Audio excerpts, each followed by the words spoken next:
Salve, salve! Sejam todos bem-vindos ao canal do professor Alex Nina. Eu sou geólogo e administrador, mestre, especialista e doutorando em desenvolvimento sustentável. Hoje nós vamos falar da abordagem clássica da administração. Primeiro de tudo, o que é administração? A administração é uma ciência que estuda as organizações. Então, a organização é o objeto de estudo da administração. E o que é uma organização? É a soma de pessoas e recursos visando um resultado específico. Então, toda vez que pessoas e recursos se unem e têm um resultado e visam um resultado, isso é uma organização. A mais conhecida são as empresas, que tem como objetivo final, como resultado esperado, o lucro ou a manutenção da empresa de forma bem básica. Mas existem também outros tipos de organizações, como as instituições públicas, ONGs. Então a administração ela não se restringe só aos estudos da empresa. Ela estuda algo maior, que são as organizações. As organizações são um tipo particular de empresa. No Brasil, a principal referência na administração, a principal referência acadêmica é o Chiavenato, um professor que tem vários livros escritos. E um deles é um livro chamado Introdução à Teoria Geral da Administração, que é o que nós estamos estudando, são as várias teorias da administração. Então, primeiro, como surgem essas teorias? Se tem algum problema em uma determinada época da humanidade, a história da administração ela vai acompanhar a história moderna da humanidade, a história do capitalismo. Então você tem um problema, aparece uma teoria para dar uma solução. Aí se gera um novo problema. Aí se busca uma nova solução que se concretiza numa teoria. Esse processo vai sendo cíclico e assim se formam as principais teorias da administração. Não quer dizer que a teoria inicial, que é essa que nós vamos abordar nessa aula, ela está ultrapassada. Não. Apenas se vai aprimorando, ora aperfeiçoando, ora contrastando. Mas todas as teorias da administração são importantes. Não quer dizer que ela esteja completamente ultrapassada, melhor dizendo. Afinal, ela não é a teoria mais moderna, mas ela tem sua importância. Então, essa teoria que nós estamos falando, na verdade, é um conjunto de teorias. A abordagem clássica da administração, ela inclui duas teorias muito similares. A administração científica e a teoria clássica. A administração científica de Taylor, que surgiu nos Estados Unidos, era um industrial americano. E a teoria clássica de Fayol, um pensador francês, que nasceu em Constantinopla, mas viveu na França. Então, há algumas diferenças entre elas. A administração científica de Taylor nasceu no chão da fábrica, então Taylor foi subindo de posto, começou como operário, terminou como o principal líder da empresa, digamos assim, o principal chefe. Ela tem ênfase nas tarefas e ela veio de baixo para cima. A teoria clássica ela enfatiza as funções administrativas e a estrutura das organizações, e ela veio de cima para baixo. A administração científica nada mais é do que a aplicação dos métodos da ciência aos trabalhos operacionais, a fim de aumentar a eficiência industrial. Então surge ali no século XIX, início do século XX, sob influência do positivismo, que é desse apego à ciência, da razão, um pouco também do iluminismo. Então você pegava conceitos da ciência moderna e aplicava às organizações, particularmente às indústrias, que eram as principais empresas da época.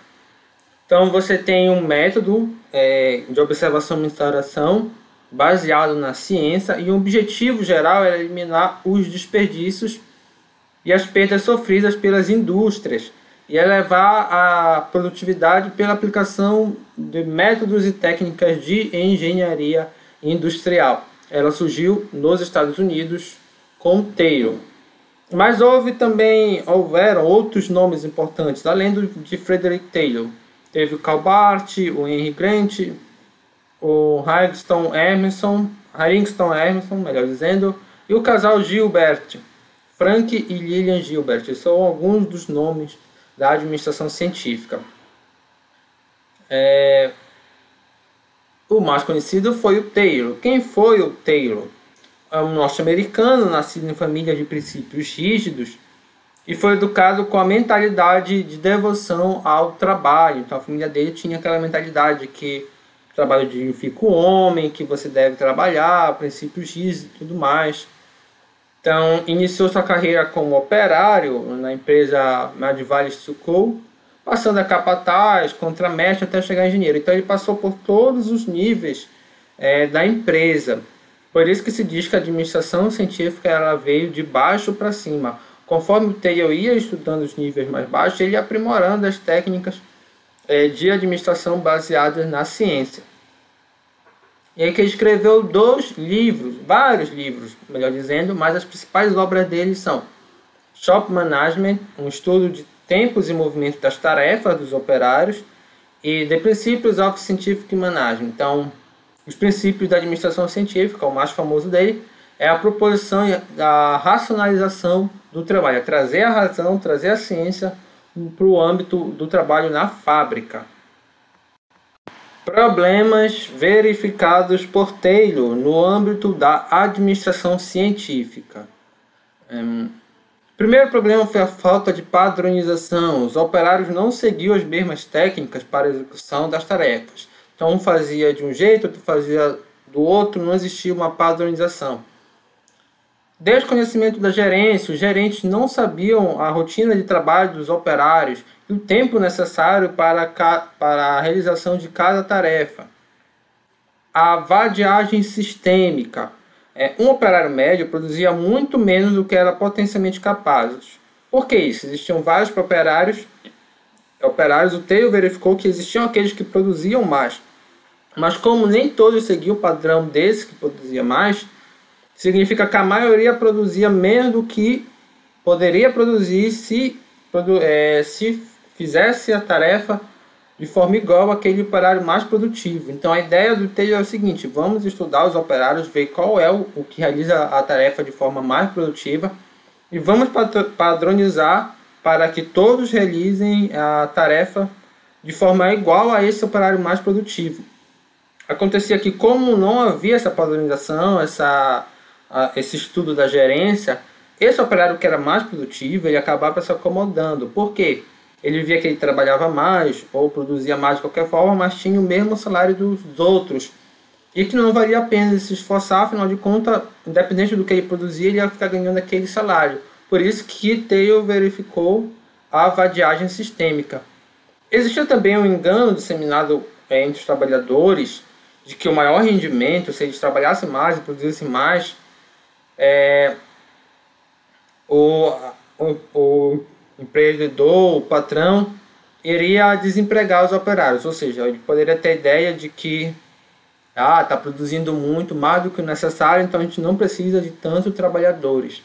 E de que a máquina também levaria ao desemprego. Havia essa ideia disseminada ali no final do século XIX. Então, era uma ideia que levava à vadiagem sistêmica verificada por Taylor. Propostas de Taylor para resolver esses problemas. Para o Taylor, o operário não tinha capacidade nem a formação para analisar cientificamente seu trabalho, estabelecer de forma racional o método mais eficiente de trabalho. Cabia então ao gerente fazer esse estudo. Ele ia determinar the one best way, ou seja, a melhor forma de organizar a produção e de realizar cada tarefa. O gerente tinha essa função de pensar, enquanto que os operários só iam realizar aquilo que já foi pensado pela gerência, pela administração. Então, Taylor lembra a tarefa. O foco do estudo do Taylor está nas tarefas, que são o trabalho básico da operação da empresa. Então, para a administração científica, todo o trabalho manual pode ser reduzido a movimentos elementares.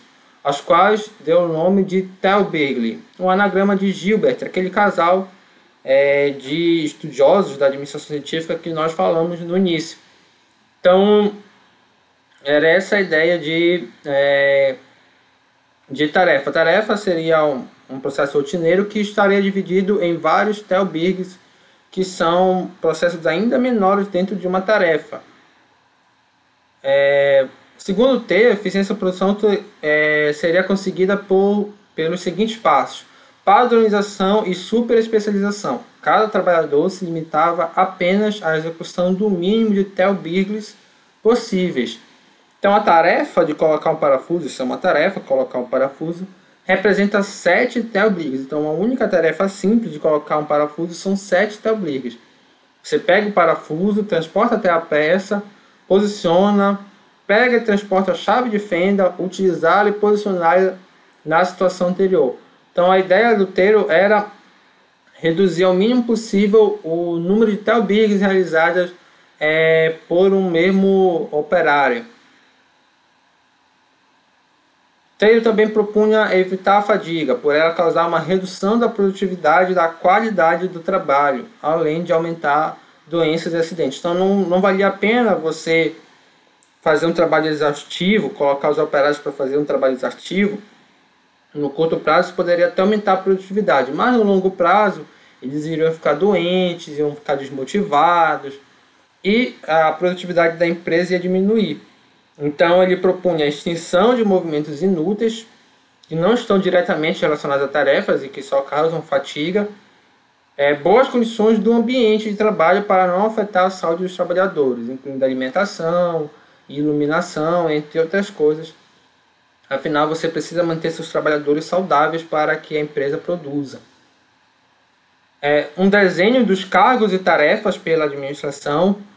Tarefa: toda atividade executada por uma pessoa no seu trabalho dentro da organização. E o cargo é o conjunto de tarefas. Então, a organização deveria primeiramente fazer um desenho de quais são os cargos e tarefas, incluindo os conteúdos, o método de execução, a relação com os demais cargos. Esse desenho de cargos é até hoje utilizado na moderna gestão de pessoas, embora também se fale em competência, que seria uma outra linhagem da gestão de pessoas. Mas o desenho de cargo é importante, inclusive, para você selecionar o funcionário. Você já sabe as tarefas que precisam ser executadas, de que forma, e diante desse desenho você vai saber qual é o profissional mais adequado, mais capacitado para aquele cargo específico. As vantagens do desenho de cargo, como eu falei: a admissão de empregados com qualificação mínima e salários mínimos, também você vai adequar. Se você tem um cargo pré-definido e determinado profissional com uma qualificação mínima, mas já consegue realizar esse cargo, para que você vai contratar um profissional mais qualificado que vai exigir um salário maior? Você tem uma minimização de custos de treinamento, ou seja, você já vai contratar alguém que já está capacitado, você não vai precisar capacitar. Redução, claro, nos erros da execução e a facilidade da supervisão, afinal, todas as tarefas já estão desenhadas. Taylor propõe a supervisão funcional das tarefas por especialistas. Então, Taylor ele era contrário à centralização da autoridade. Para ele, a autoridade estava na especialidade do gerente. Os supervisores deveriam ser especialistas e autoridades em determinada tarefa. Os subordinados poderiam estar submetidos a vários supervisores. Isso é uma das diferenças que Taylor tem para o Fayol. O Fayol ele era contrário a essa autoridade funcional. Para ele, a autoridade era linear, ou seja, cada empregado só tinha que ter um supervisor. Para Taylor, não. O empregado poderia você imagina, vamos trazer para um exemplo moderno. Você trabalha como no nível operacional, não como operário, mas no nível básico de uma empresa. E aí você tem uma dúvida da área de produção, você vai se remeter ao gerente de produção. Uma dúvida da área de marketing, ao gerente de marketing. Uma dúvida da área de finanças, ao gerente de finanças. Então, para ter, é importante que você tenha acesso a vários gerentes, cada um com suas especialidades. Cada homem, desde o operário até o superintendente, deveria executar a variedade possível de funções. É claro que o gerente tem mais funções afinal eles comandam um grupo maior de pessoas do que o operário que somente executa a tarefa. A quinta proposta é a recompensa econômica pela produtividade, chamada meritocracia. Então Taylor era favorável à ideia do homo econômico, do que o que motiva o homem a trabalhar é o dinheiro em última instância, como se o homem corresse atrás somente do dinheiro. Isso foi muito criticado posteriormente, mas naquela época prevalecia essa ideia do homo econômicos. Então, se você quer que os operários sejam mais produtivos, trabalhem mais, dê melhores salários a eles. Isso foi aplicado por Ford, como nós vamos ver também. E a implantação gradual da administração científica. O Taylor não propunha aqui uma revolução, né, que a administração científica fosse implantada do dia para a noite numa indústria. Ele sabia que isso não iria acontecer, e que na verdade é um processo lento, que leva de 4 a 5 anos para evitar alterações bruscas. Você tem que ambientar seus empregados com as novas práticas. Então, isso é uma ideia precursora, inclusive, da própria gestão de mudança. Uma mudança dificilmente é algo repentino, é algo mais programado e de longo prazo. Então, a mudança também perpassava pela mentalidade dos operários.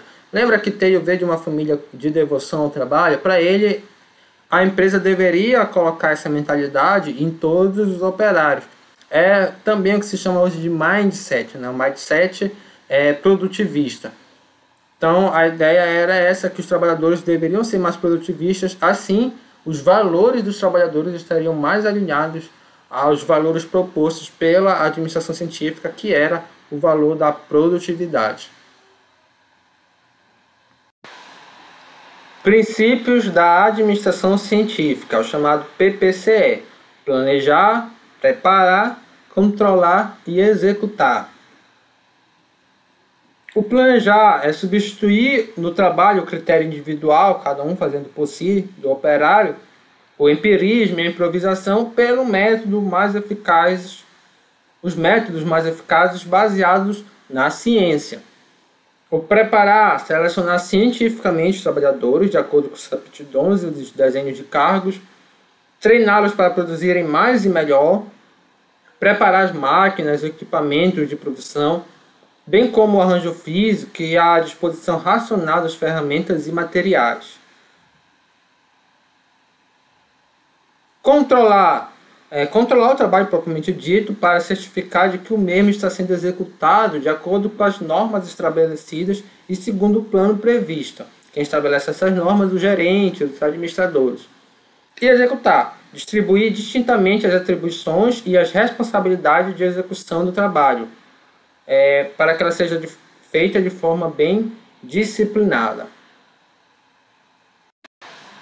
Henry Ford, a aplicação da administração científica. Se Taylor foi quem propôs a administração científica, foi Ford quem aplicou e teve sucesso com a administração científica. Então, entre 1905 e 1910, Ford promoveu a grande inovação do século XX, a produção em massa. Está aqui o logotipo da Ford, desde o primeiro até o mais atual, aqui uma foto do Ford. Foi um dos grandes empreendedores da história da humanidade. Então, a visão do Ford foi a popularização do automóvel. Todo empreendedor, toda empresa precisa ter uma visão.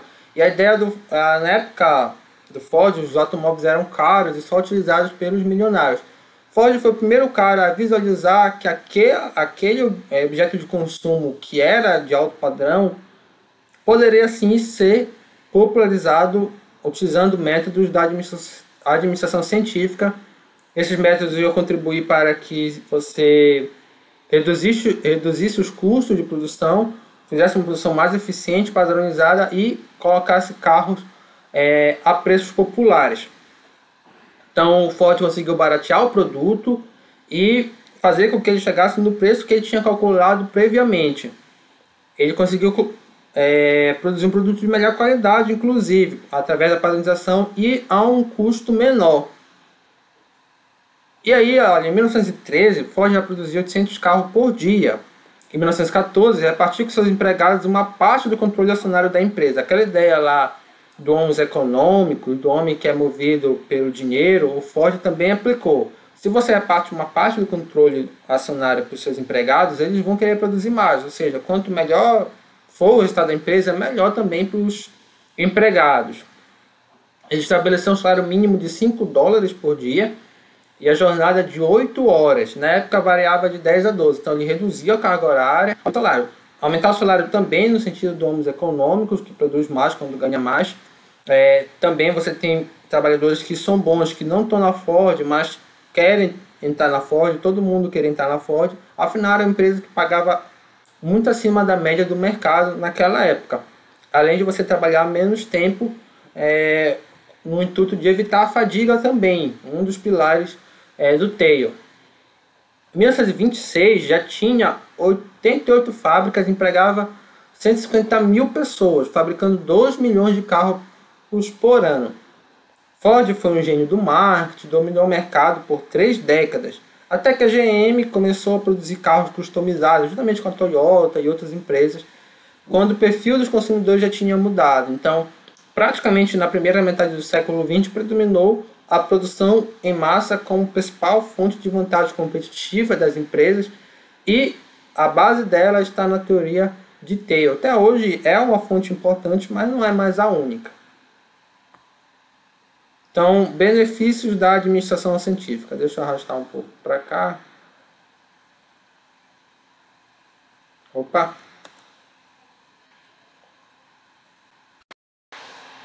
Benefícios da administração científica. O que é que ele trouxe de bom? O operário americano passou a ser o mais bem pago do mundo e detentor de elevados padrões de vida gastos aos seus salários. A administração científica ela foi importante para a economia norte-americana como potência global do século XX. O aumento da produtividade foi determinante para que os Estados Unidos tivessem condições de sair vitorioso nas Primeiras e Segunda Guerra Mundiais. Então, é importante. Talvez sem a administração científica, os nazistas teriam ganhado a guerra e o mundo seria completamente diferente hoje. Afinal, uma das principais vantagens dos americanos era eles poderem produzir mais aviões, mais armamentos, entre outras coisas, justamente porque já tinham aplicado as técnicas da administração científica. Então, tem uma importância mundial muito grande a administração científica. Ao nível global, a chamada Escola Neodesenvolvimentista do Desenvolvimento considera que o crescimento da produtividade, em termos globais mensurada pelo PIB, Produto Interno Bruto, induz a melhoria do bem-estar social. Então, o foco aí na produtividade também existia da administração científica e ela contribuiu para o aumento da produtividade global. Logo, segundo essa escola, para o bem-estar da sociedade. Essa escola ela não é a única que existe na economia. Nós temos aqui no canal um vídeo só sobre as escolas do desenvolvimento, mas a ideia geral é que o PIB funciona como uma maré, onde estão os barcos grandes e pequenos. A analogia aqui é que barcos grandes são os ricos e pequenos são pobres. E quando a maré sobe, tanto os pobres como os ricos são beneficiados, assim como os barcos grandes e pequenos sobem também. Então, um benefício provocado pela administração científica foi o aumento do produto interno bruto, tanto nos Estados Unidos como no mundo como um todo. Malefícios da administração científica. Como nem tudo são flores, também tiveram pontos negativos da administração científica. Foi muito satirizado pelo Charles Chaplin no filme Tempos Modernos. Para quem não assistiu, eu sugiro que assista o filme. E ele faz uma sátira às fábricas da época de Taylor e de Ford, em que o operário fazia um único movimento, ficava um movimento repetitivo.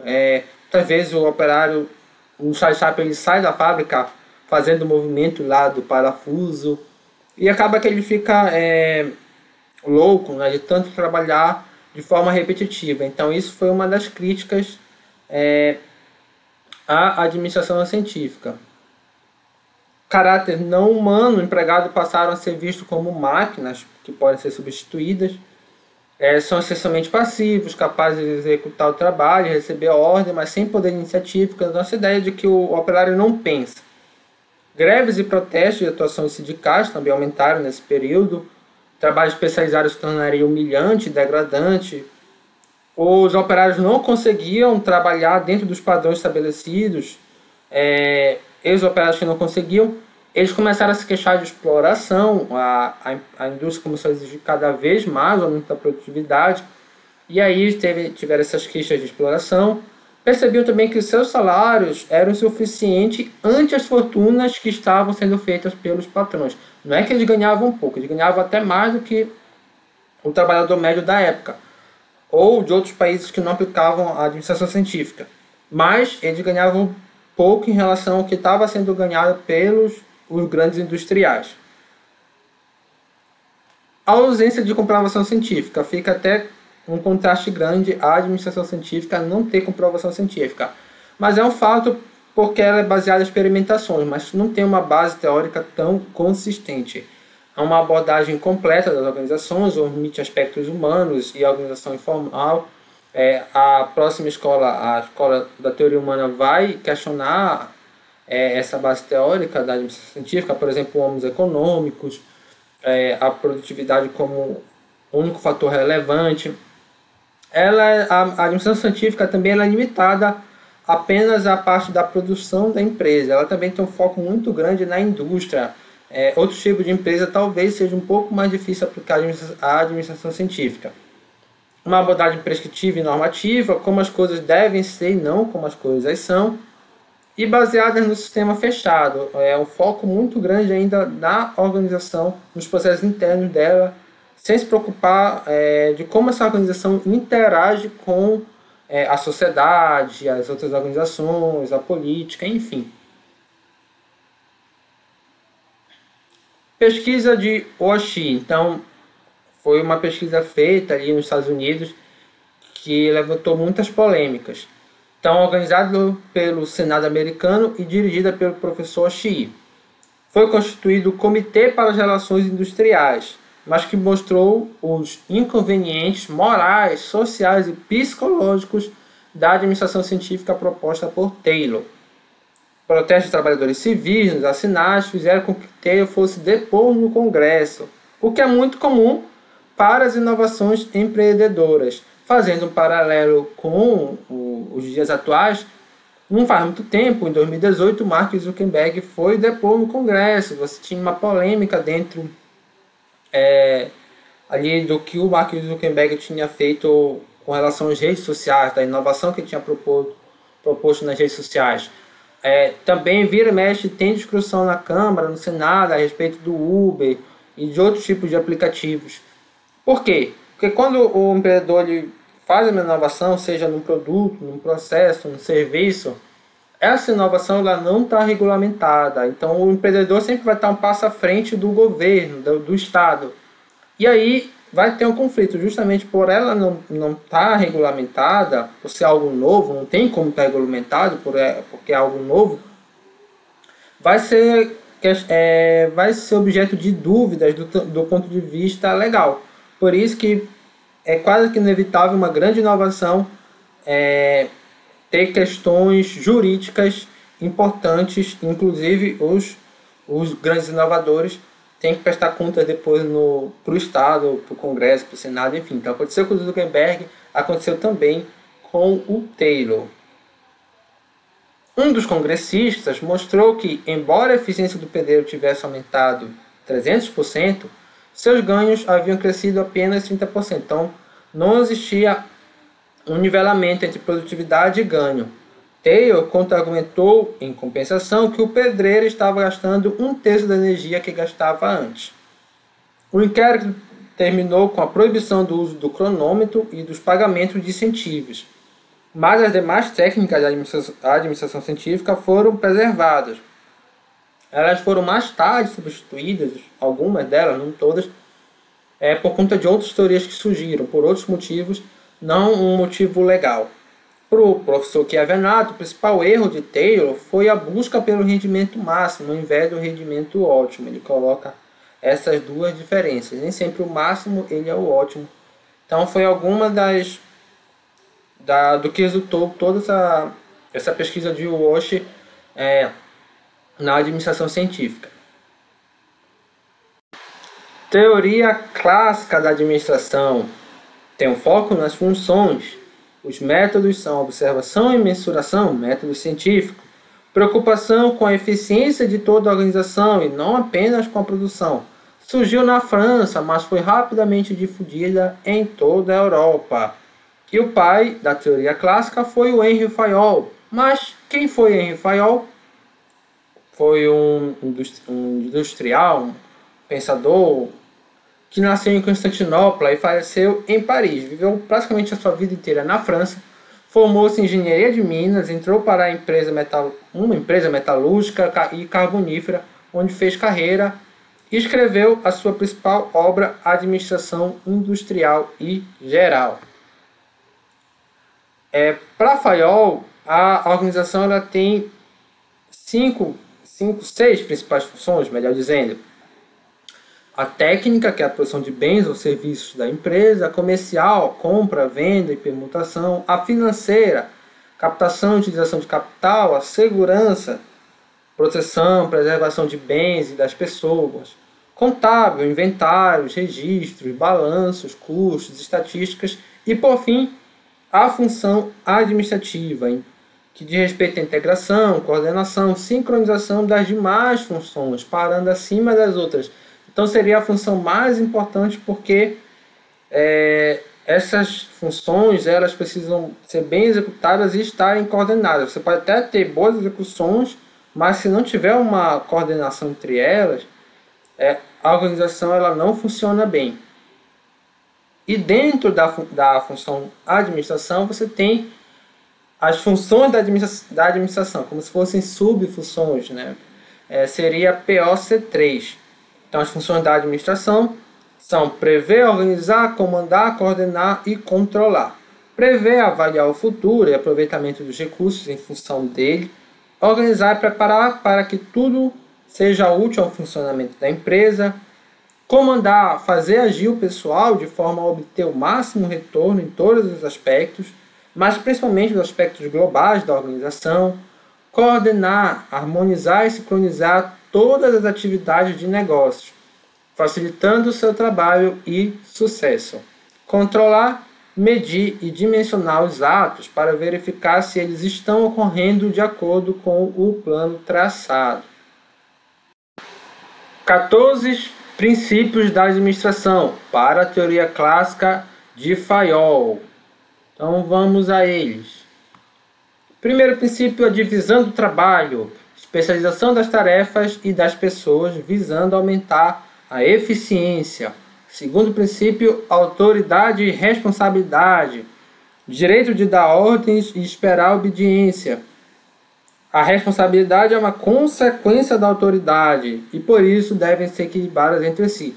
Quanto mais autoridade uma pessoa tem, mais responsabilidade ela também tem dentro de uma organização. Disciplina, obediência, comportamento e respeito às normas estabelecidas. Centralização é a concentração da autoridade no topo da empresa.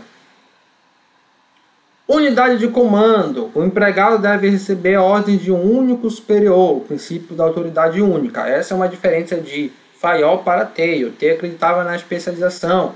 O empregado poderia ter vários chefes, líderes. Fayol não. Fayol acreditava que o empregado deveria ter apenas um único chefe. Unidade de direção, uma cabeça e um plano para cada grupo de atividades que tem o mesmo objetivo. Subordinação, dos interesses individuais aos interesses gerais. Os interesses da organização são mais importantes do que os interesses dos funcionários. E a cadeia escalar, a linha de autoridade do escalão mais alto ao mais baixo. O princípio do comando. Então, que existe uma hierarquia de comando também. Remuneração justa do pessoal, capaz de satisfazer as necessidades dos empregados e atender à empresa em termos de retribuição. Ordem, um lugar para cada coisa e cada coisa em seu lugar, a ordem material e humana. A equidade, amabilidade e justiça para obter a lealdade do pessoal. A estabilidade, a duração do pessoal. Quanto mais tempo o empregado permanecer no cargo, melhor é. A rotatividade para o Fayol é um fator negativo. Então, até pouco tempo você tinha essa ideia de que um bom funcionário permanecia vários anos na empresa. Hoje isso mudou um pouco As empresas até acham bom que um candidato a uma vaga de emprego tenha experiência em diferentes empresas, venha com um know-how diferenciado aí, por participar em várias organizações. Mas naquela época, se o empregado passou por várias empresas, significa que ele não é um bom funcionário onde ele foi demitido. Portanto, o ideal era que o empregado continuasse vários anos numa mesma empresa.